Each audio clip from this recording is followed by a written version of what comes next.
ሰላም እንዴት ናችሁ?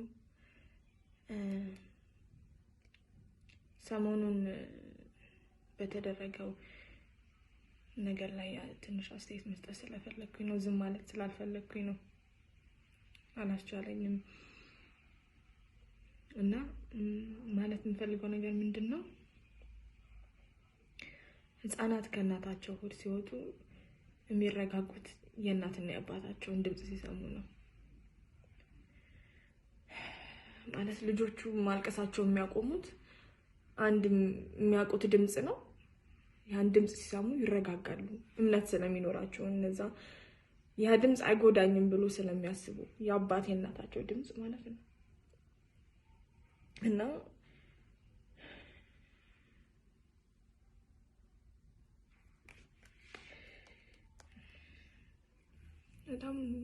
በጣም ከባድ ነው እውነት።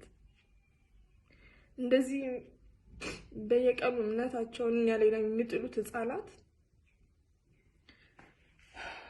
ምንድነው የምናስተምራቸው?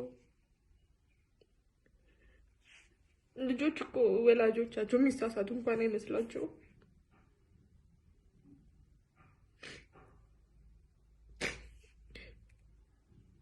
ከዚህ በኋላ በአባታቸው እንደዚህ ሲሆኑ በማንስ ድምጽ ነው ከዚህ በኋላ የሚረጋጉት? እነዚህ ልጆች ማንስ ቢመክራቸው ማንስ ቢያጽናናቸው ነው እነዚህ ልጆች ከነዚህ አይነት ጭንቀታቸው የሚወጡት ህመማቸው የሚወጡት? እንዴ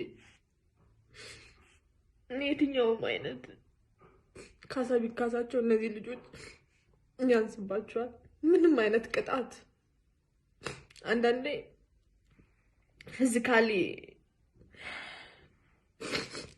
የፈለገው ነገር ብትሆን ይሻላል። ሜንታሊ ሁሉ ጊዜ እርሜ ልክህን ይዘው እያመመክ ከዚህ በኋላ እነዚህ ልጆች ምን አይነት ህይወት ነው የሚኖሩት?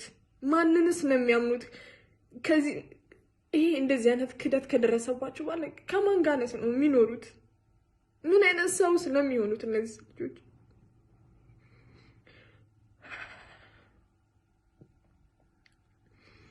ማለት የምፈልገው ነገር የነዚህ ልጆች ህመም ያመኛል፣ ቃወማለሁ።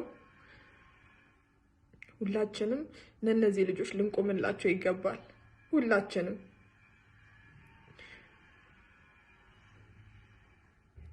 እንዳደረጉትም ተገቢው ፍርድ ማስተማሪያ የሚሆን ቅጣት ሊቀጡ ይገባል።